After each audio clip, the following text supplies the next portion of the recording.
how to feel hydrated when it's just hot as balls outside. So summer is pretty much upon us right now, and you're running into the situation, especially in the southern United States, especially in Texas, where it's a unique type of heat, and no matter what, no matter how much water you drink, you just can't feel like you're refreshed. You just don't feel hydrated. So what is it that you need to do to really fix a lot of that? So I'm going to give you a couple different options here. The first thing is we have to address electrolytes, pretty much the big three: sodium, magnesium, and potassium. And really where you're going to get your best electrolyte advantage from is eating food, not just drinking it, okay? So in this case, and consuming foods high with avocados are great for this. Yes, bananas work, dates work, lots of leafy greens, stuff of that nature will really replenish the electrolyte levels. Pretty much, to be honest, all fruit's gonna help you to a large degree. But let's say you don't have access to food. Let's say you don't have access to eat. You don't have access to even salt up your food. That's one I should mention. You definitely wanna salt up your food as well in this one. All those are gonna bump up your electrolyte levels, and any water you drink afterwards, you're probably gonna hang on to it better, and you're going to feel more refreshed and hydrated. But let's say you don't have access to that right now. What do you need to do instead? So a couple different options, if you're looking for just pretty much a buy option, would be number one, if you go to any kind of grocery store, you're going to see electrolyte tablets. These are called, the most popular brand is Nun, N-U-U-N. Go to pretty much the powdered drink sections or any kind of supplement sections. You'll see them in a small tube about this big. Pull a little tablet out, break it, put it in your water, shake it up. Tastes okay, but I tell you what, you will feel a lot more refreshed afterwards. So that's number one option. The number two is you can go sports drinks, but though they tend to be laden with a ton of sugar. So I would recommend going with the low sugar options if you have to pick that option as well. But let's say that's not even available for you.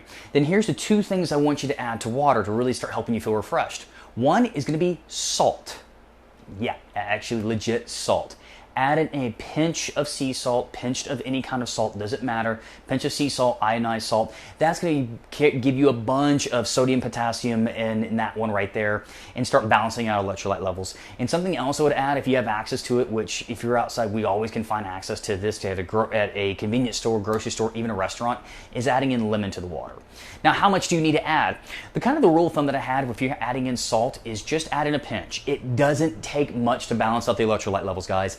So add in a pinch. If it's one of those that all of a sudden your water, it tastes salty, that's way too much. You need to add enough to where you may be able to taste it. That's really about the extent you want to go to. And lemon, feel free to add really as much as you want. So those are the three ways to recommend. Again, one more time. Number one, I want you to eat the electrolytes first, and that's going to come in the forms of lots of fruits. Pretty much all fruits great. Avocados are fantastic, things of that nature, and leafy greens. Consuming those multiple times a day. Number two, a good one will be the buy options, which would be the low sugar or low calorie sports drinks, or getting in those Nun tablets. Then the third option is adding in salt, a pinch, just a little pinch of salt, and lemon to water. And again, what these are all designed to do, it's designed to just allow your electrolyte levels to kind of find a spot of homeostasis and for you to feel refreshed during the day and not feel like you're having to drink a gallon of water and still are struggling pretty hard today. That's what we're trying to do. So guys, if you have any comments or questions, hey, put them in the comment section below. I'll be more than happy to help out. But in the meantime, everyone, it's getting on hot out there. Have amazing workouts. Stay cool, but have great meals still. And I look forward to chatting with all of you tomorrow.